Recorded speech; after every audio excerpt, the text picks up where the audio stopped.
गगनशयनं पद्मनाभं सुरेशं विश्वाधारं गगनसदृशं मेघवर्णं शुभाङ्गम् लक्ष्मीकान्तं कमलनयनं योगिभिर्ध्यानगम्यम् वन्दे विष्णुं भवभयहरं सर्वलोकैकनाथम्।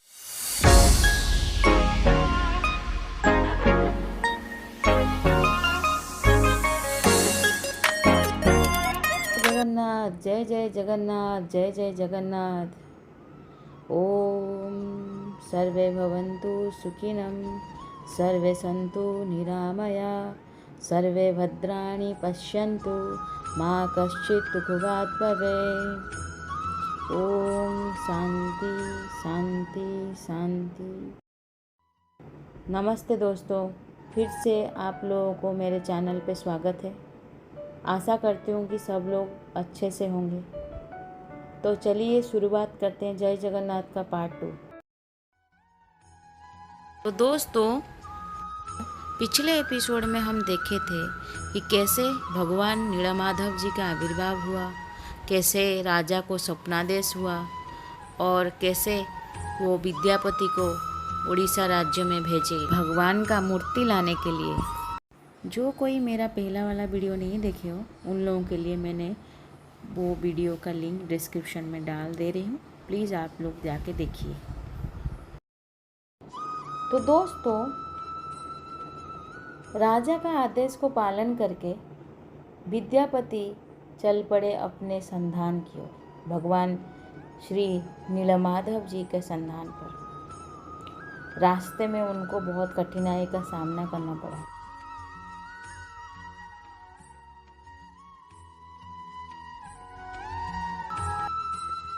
तो दोस्तों, यहाँ पे एक चीज़ बोलना चाहूँगी। तो आप लोगों को पता है, पुरातन काल का अवंती जो था वो आज का ज़माने का उज्जैन के नाम से जाना जाता है। उज्जैन महाकालेश्वर, जहाँ भारतवर्ष का ज्योतिर्लिंग भी है महाकालेश्वर। तो विद्यापति पहुँचे उड़ीसा राज्य में। उड़ीसा को भी पुरातन काल में उड्र कलिंग भी बोला जाता था। जब वो सबर राज्य में पहुँचे, वहाँ उनका स्वागत किया गया। तो दोस्तों, सबर राज्य का मुखिया विश्वावसु और उनका एक लौती बेटी थी जिसका नाम थी ललिता। ललिता बहुत सुंदर थी। ललिता को विद्यापति बहुत पसंद आए और विद्यापति को भी ललिता बहुत पसंद आए।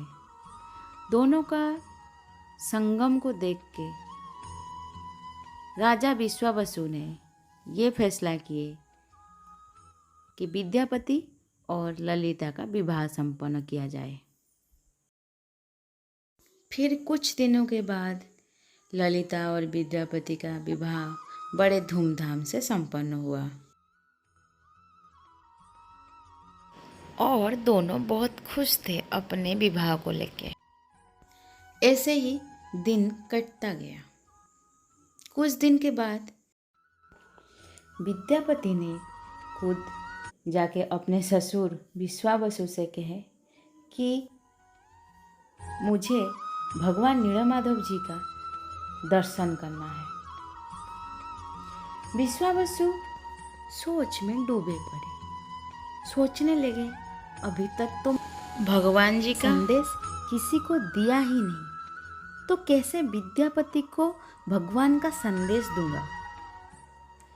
ये सोच में डूबे रहे। ऐसे ही कुछ दिन कटता गया।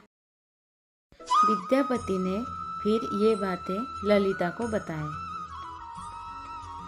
ललिता भी अपने पति का बात को सुन के वही बात में अपने पिता के सामने जिद रखी कि विद्यापति ने चाह रहे हैं कि भगवान नीलमाधव जी का दर्शन करने के लिए पिताजी उनका दर्शन करा दीजिए, ये मेरा मांग है। ये बात सुन के विश्वावसु मजबूर हो गए और विद्यापति को लेने का फैसला किए। लेकिन उनका एक शर्त था, वो भगवान का दर्शन तो कराएंगे लेकिन रास्ता नहीं दिखाएंगे। ये बोल के विद्यापति के आँख में पट्टी बांध के उनको भगवान जी का दर्शन कराने के लिए लेके चले गए और चल पड़े भगवान नीलमाधव जी का दर्शन करने के लिए। लेकिन विद्यापति बड़े चतुर थे। अब वो क्या किए कि कुछ सरसों को लेके अपने एक कपड़ों में बांध दिए और उसको पीछे के तरफ से करके उसको धीरे धीरे धीरे धीरे एक एक दाना जमीन में डालते गए। और कुछ समय के बाद विश्वावसु और विद्यापति पहुंच गए नीलाचल पर्वत के वही गुफा जहां भगवान नीलमाधव जी विराजमान थे। अब विश्वावसु क्या किए, धीरे धीरे विद्यापति के आंखों से पट्टी निकाल दिए। विश्वावसु बोले कि देखो, श्रीहरि विष्णु को, भगवान श्री नीलमाधव को। भगवान जी का दर्शन के बाद विश्वावसु ने विद्यापति को कहा कि मैंने तो आपको भगवान जी का दर्शन करा दिया लेकिन आपको रास्ता नहीं दिखाया।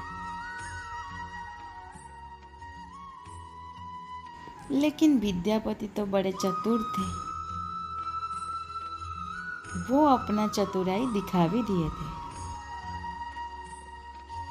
अब कुछ दिनों के बाद देखा गया कि उस जमीन पे सरसों का दाना जो विद्यापति ने गिराए थे वो पौधा में बदल गया।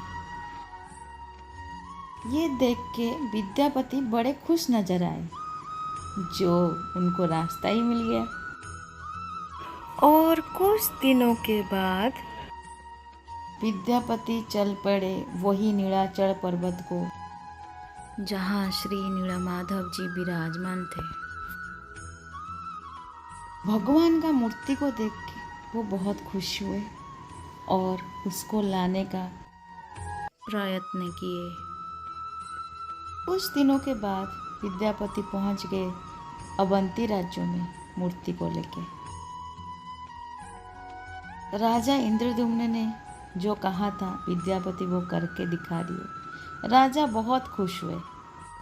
लेकिन विद्यापति को ये भी पता था कि वो ललिता से शादी किए थे और सबर राज्य के साथ उनका वैसे संबंध भी था। सारा बातें वो राजा इंद्रद्युम्न को बताए।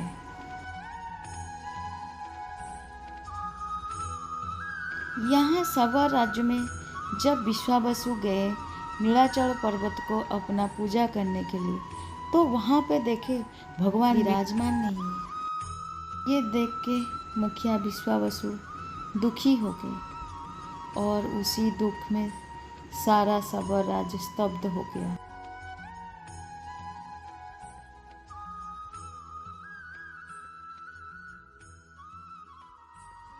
तो दोस्तों, ये था आज का एपिसोड। फिर मिलते हैं नए एपिसोड के साथ।